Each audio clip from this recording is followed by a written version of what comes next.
Good afternoon, class. This will be our lesson 4 for Science 4, the changes that materials undergo. Okay. What happens when materials are exposed to changing temperatures? So, ano daw ang mangyayari kung isang bagay ay na-expose siya sa pagbabago-bago ng ating temperature? So, ay mayroon tayong dalawang um, uri nun. So, meron tayong, okay, cold temperature and hot temperature, di ba? Pero nakakaranas tayo ng mainit na panahon or malimig na panahon. So, depende sa ating sitwasyon or the weather. Okay.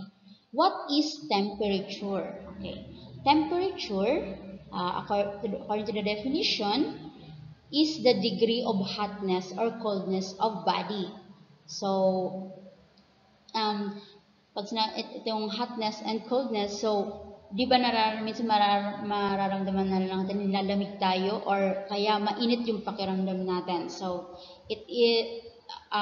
to measure our temperature, so we use thermometer, di ba? So, it is measured in units called degree Celsius or degree Fahrenheit. So, we can measure our temperature using this degree Celsius or degree Fahrenheit. So take note this phrase. Freezing point of water, which is 0 degree Celsius or 32 degree Fahrenheit. So yung pinakamalamig daw na temperature na ng tubig ay yung 0 degree Celsius or 32 degree Fahrenheit. So kumbaga yellow na or frozen na siya. So, pwedeng maging frozen na yung water as in yung natin, yung ice cube, binibili natin ng mga ice. So, as in, that is the freezing point. Don't forget that 0 degrees Celsius, yan na yung pinakamalamig, or 32 degree Fahrenheit. So, the boiling point of water, so ito naman, which is 100 degrees Celsius or 212 degree Fahrenheit. So, ito yung measure ng kapag yung tubig mainit na or yung ating temperature is mainit na, opo. And average normal temperature of a human body, which is 37 degrees Celsius or 99 degree Fahrenheit. So, sa tao, sa atin, katulad natin, ang normal na temperature is 37 degrees Celsius or 99 degree Fahrenheit. So, kung lumampas na doon, so hindi na siya normal. So, pwedeng may lagnat ka na, may sakit ka na. So, hindi na maganda sa iyong pakiramdam. Pero ang normal talaga is 37 degrees Celsius. So, we can use thermometer para ma-measure natin yung temperature ng ang temperature ng ating katawan. Okay? What happened when water is heated? So, pag nag-init ba tayo ng tubig, ano kaya ang mangyayari? So, the temperature of the water will rise. So, yung temperature niya tumataas daw. So, at 100 degree Celsius, water begins to boil. So, pag nag 100 degree Celsius na siya, so nagkumukulo na yung tubig. 'Di ba? Mainit na siya. So, slowly, the water will begin to evaporate. Okay, this is an example of physical change. So, paunti-unti, okay, kung nakita nyo tong usok dito, yung water, nagsisimula na siyang mag-evaporate. So, this is an example of physical change.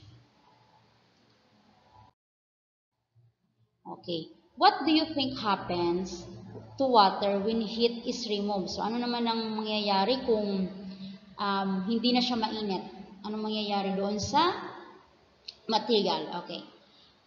Heat may change the smell, taste, and even the appearance of a substance. So, pwede daw nagbabago yung smell, yung amoy ng isang substance, or yung taste, yung lasa, or even the appearance. So, For example, yung nakita nyo yun, bread, di ba?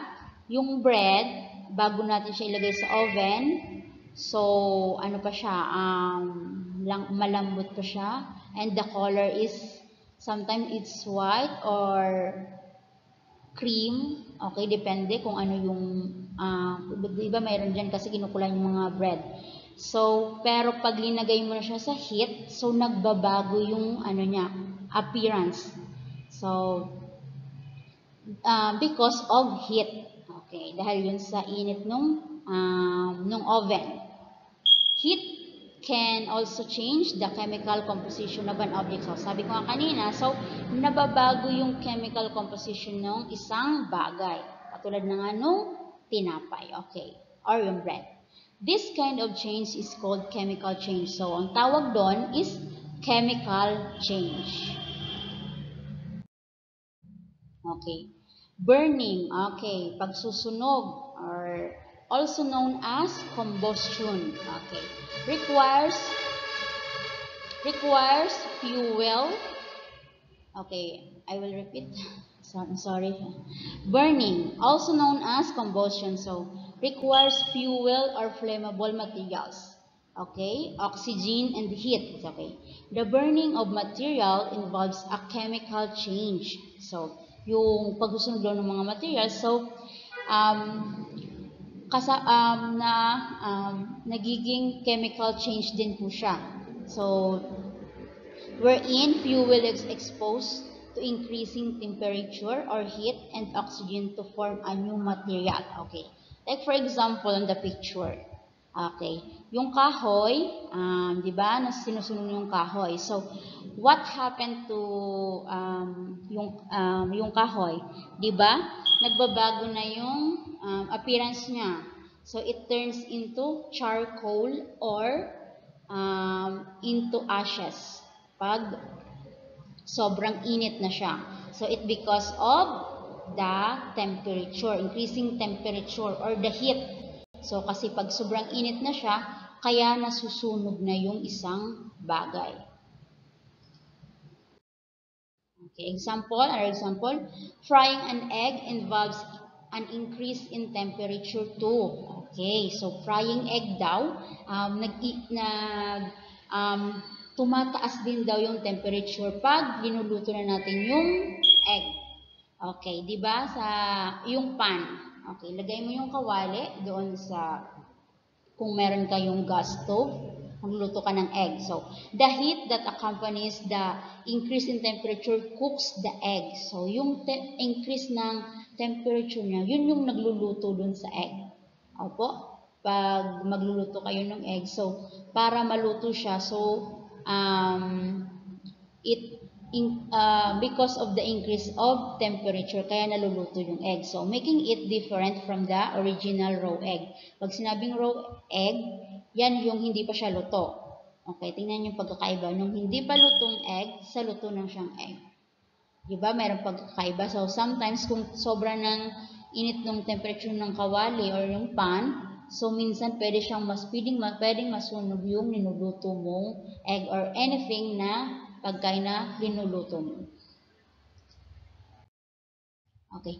When is a change in material useful or harmful? So, kailan daw ba yung pagbabago sa isang material nagiging useful or harmful? So, yes, it is true that some materials change of materials can be useful and harmful. So, let's know.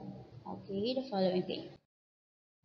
Okay, the following are useful changes to materials that benefit people. Okay, ito yung mga useful changes na nabibinipisyuhan yung mga tao, katulad natin. Okay, una, okay, ripening of fruits. So, pag yung mga prutas na hinog na, so pwede na natin di bang kainin?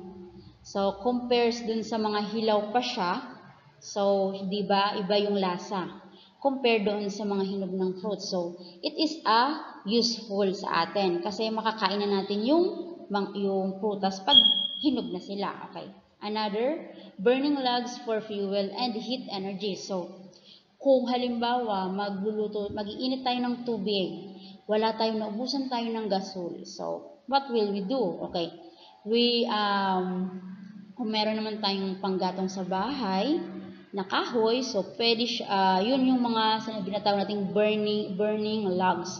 So, gumamit tayo ng yung posporo or yung lighter. So, para kapag siga or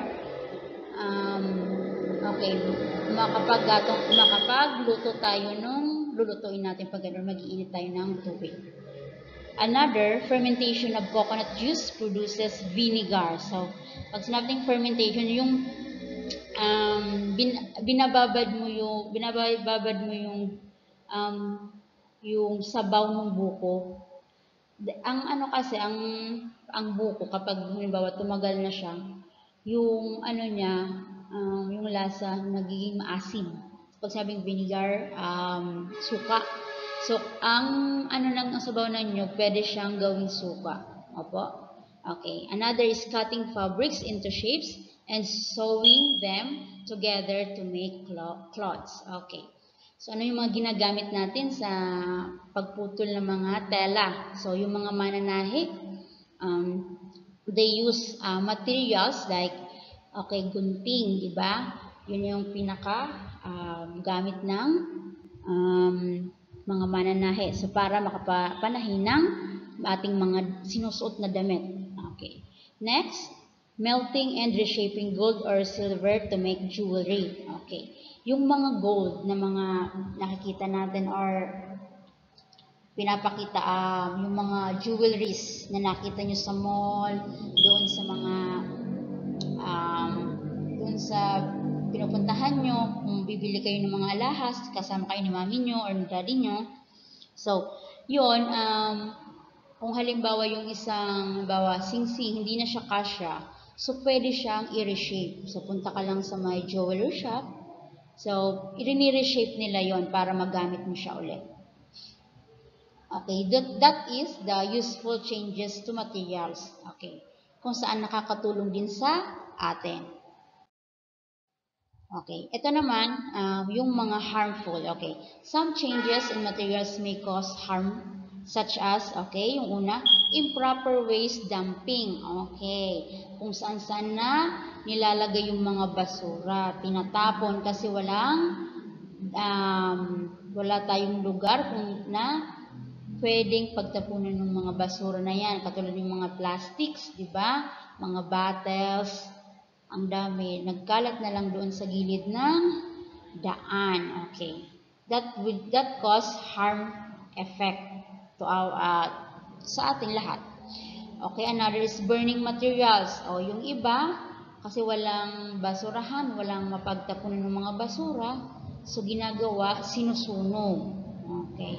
Another is improper handling and disposal of reactive substances. So, yung mga hindi na yung mga reactive substances, yan yung mga halimbawa, yung gasoline tank or fuel or yung anything na pag naano siya sa fire, yung pwedeng mag-explode, mag-cause ng explosion. So, yun. Kung hindi maingat yung pagkakatago mo nun or hindi yung maingat pagkakalagay mo dun, halimbawa yung gasoline tank mo, okay, meron kayong gasol. So, kung hindi maayos yung, okay, di ba after nating magluto, dapat nakasara siya. O kung hindi yan natin nakabukas, so pwedeng mag-cause ng harm, di ba? So, pwedeng masunog ang ating bahay. So, dapat kailangan natin na proper handling. Okay? Okay. There are different ways to prevent or minimize the harmful changes in materials. So, pwede naman nating ma-prevent yung mga harmful changes in materials. Okay. Local governments often have specific ordinances that prohibit or regulate the burning of waste materials. Okay. Instead of burning waste, people can use alternative methods of waste disposal such as recycling, composting, or proper landfill disposal. So, yung mga pwede nating ma-recycle na mga basura, so pwede nating, yun ang pwede nating gawin. I-recycle o kaya composting, yung gagawa ng compost pit. So, kung meron kayong lupa na hindi naman nagagamit, hindi naman na natataniman, so pwede kayong maghukay doon. Then, ilagay natin yung mga basura na madaling mabulok. Yung mga hindi naman nabubulok na pwedeng i-recycle, i-separate. So, organizations are bound to implement regulation about handling, transportation, and the storage of reactive materials to mitigate risk and ensure public safety. So, ito naman, okay, for example, yan yung airlines. So, yung airlines, so, they don't use rechargeable batteries kasi pwede yung mag-cause ng explosion. So, dapat yung mga reactive materials, so they should ensure that it is not yung hindi makakapag-harm sa mga tao. Okay, that's all our lesson. So this is your activity. So please answer the following question. So that's all. Thank you.